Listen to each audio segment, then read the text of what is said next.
Sir आज यहाँ पे पहुंचे हैं, अपना परिचय दीजिए सर। जी, मैं शेर सिंह राणा जी। राष्ट्रवादी जनलोक पार्टी सत्य का राष्ट्रीय संयोजक।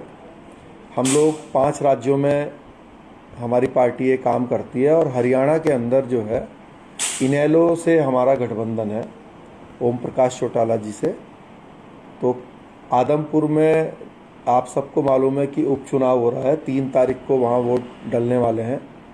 तो उसी उपचुनाव को लेकर कल, क्योंकि हमारा गठबंधन है उनसे, तो प्रचार के लिए जो है कल हम और हमारे जो पार्टी के पदाधिकारी हैं, जिसमें युधिष्ठिर सिंह जी सालवन जिला करनाल से जो पार्टी के वरिष्ठ पदाधिकारी हैं, और राकेश तंवर जी प्रदेश अध्यक्ष युवा प्रकोष्ठ, तो हम सब लोग जो है कल आदमपुर में थे प्रचार प्रसार में, जो इनेलो के प्रत्याशी हैं उनके समर्थन में।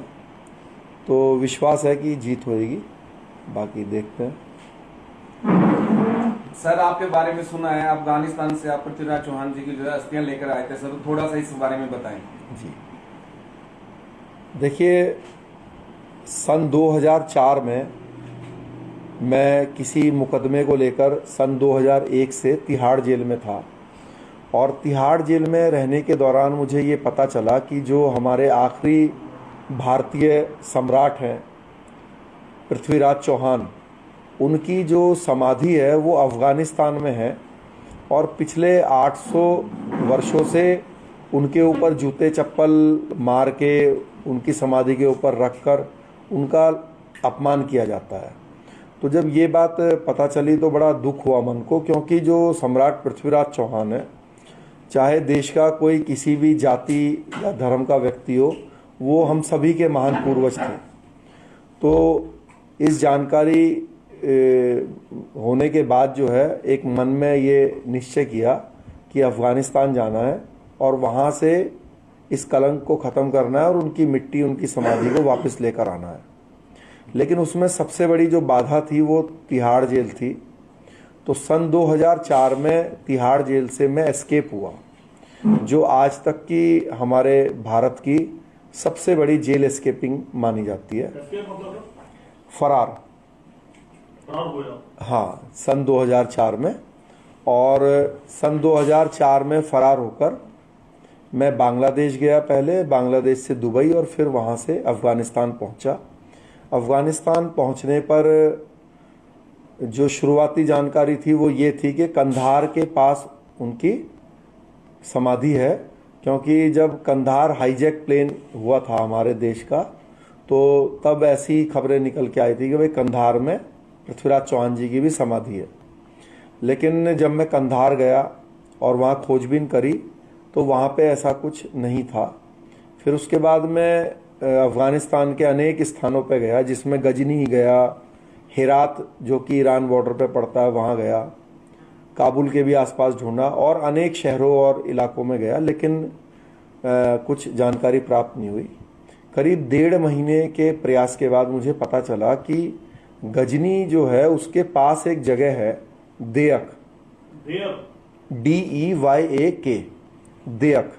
तो देयक में जो है जो मोहम्मद गौरी हैं उनकी कब्र है, और उन्हीं के ही कब्र के पैरों की तरफ जो है पृथ्वीराज चौहान और जो उनके कवि थे चंद्र बरदाई, उनकी भी समाधि है।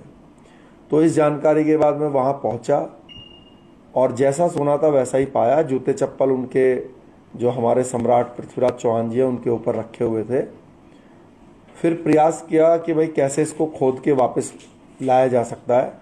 शुरुआती प्रयासों में असफलता मिली। एक बार उन्होंने मुझे पकड़ भी लिया, जो वहाँ पे वो थे तालिबान से संबंधित लोग, लेकिन ऊपर वाले ने मेरे जीवन की रक्षा की, उनके चंगुल से छुड़वाया और फिर से प्रयास को मैंने दोबारा से शुरू किया। फिर असफलता मिली, लेकिन जब बार बार प्रयास करता रहा तो सफलता प्राप्त हुई। उनकी जो समाधि थी उसकी मैंने खुदाई की और वहाँ से मिट्टी और जो अन्य सामान लाना ज़रूरी था और संभव था, वो सारा सामान उनकी समाधि से लेकर वापस भारत आया।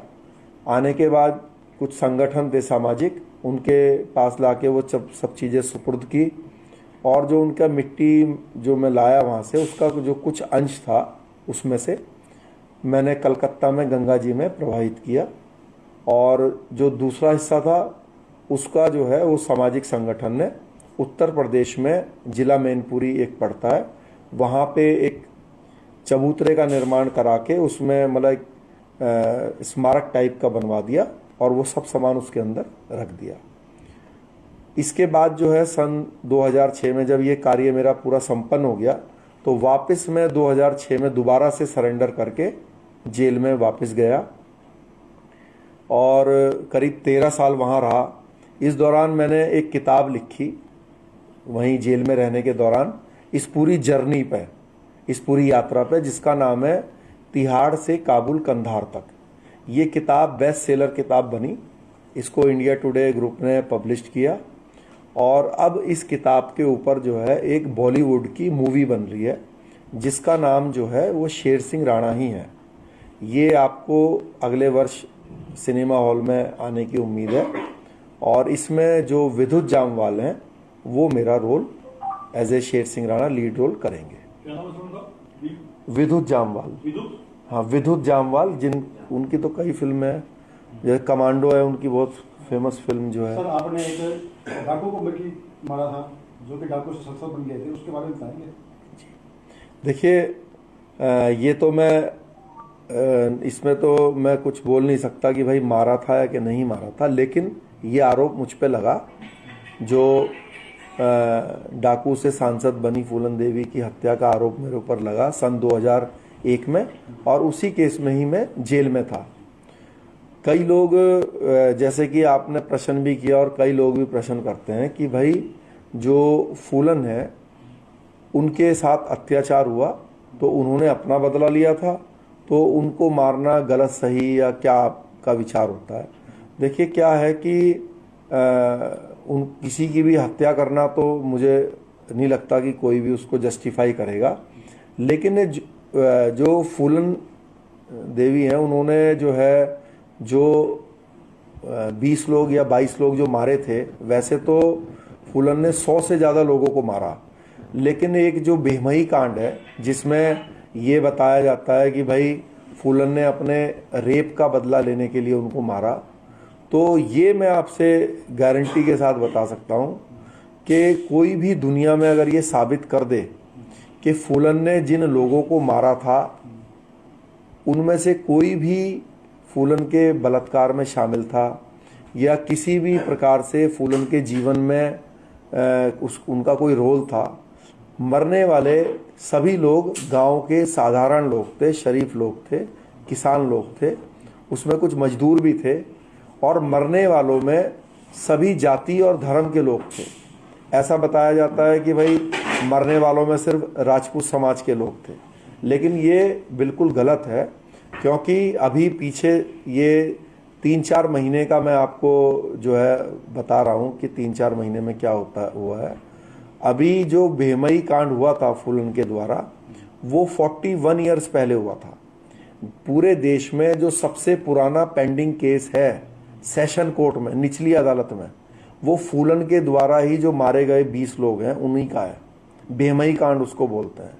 तो इस कांड में जो मरने वाले थे उसमें दलित समाज का भी एक व्यक्ति था जिसका नाम है तुलसीराम। एक व्यक्ति जो है पिछड़े समाज का भी था, वो जो है राम अवतार उसका नाम है, और एक जो है मुसलमान था उनका नाम जो है नज़ीर खान है। तो इन लोगों ने अभी 2 महीने पहले, दलित समाज का जो व्यक्ति है वो धानक समाज से था, तो उसने एप्लीकेशन लगाई है SC/ST आयोग में। जो पिछड़े समाज का है उसने एप्लीकेशन लगाई है पिछड़े आयोग में, और जो नज़ीर खान का जो परिवार है उन्होंने एप्लीकेशन लगाई है अल्पसंख्यक आयोग में। इस चीज़ को लेके लगाई है कि 41 साल हो गए फूलन ने हमारे निर्दोष परिवार के लोगों की हत्या की थी, अभी तक हमें न्याय नहीं मिला। तो इससे ये बात बिल्कुल साबित हो जाती है कि मरने वाले सभी जाति और धर्म के लोगों को फूलन ने मारा था। और ये जो मैं बता रहा हूँ, नज़ीर खान मिस्त्री था और ये दोनों मजदूर थे, तो ये गांव में मजदूरी करने गए हुए थे। इनका भेमई गांव से भी कोई लेना देना नहीं था, फिर भी इनको उन लोगों ने मार दिया था। तो भेमई के जो लोग ये मरे हैं या इसके अलावा भी जो मरे हैं, तो फूलन ने अगर अपने साथ जिन्होंने उनके साथ गलत किया अगर उनको मारती तो मुझे लगता है कि सबसे बड़े प्रशंसक जो है वो मैं खुद होता उनका। क्योंकि अगर आपके साथ किसी ने बलात्कार किया, गलत किया, तो उसकी हत्या कर देना तो मैं गलत नहीं मानता, या उसको तो सज़ा मिलनी चाहिए। लेकिन आपके साथ सफ़ीदों के किसी व्यक्ति ने गलत कर दिया और आप पूरे सफ़ीदों को मार दें, तो ये तो फिर ये भी जस्टिफाई नहीं कर सकते आप, है ना। एक बिल्डिंग होती है, बिल्डिंग में 50 घर हैं, अब 50 में से एक घर का व्यक्ति जो है जाके कुछ गलत हरकत कर दे, तो ऐसा थोड़ी ना कि आप पूरी बिल्डिंग में आग लगा दोगे और पूरे 50 घरों को ही मार देंगे। तो कारण क्या मानते हैं उस काम के लिए? उसके पीछे कारण ये था, जो कि वहाँ के लोगों को सबको मालूम है, वो दहशत पैदा करनी चाहती थी।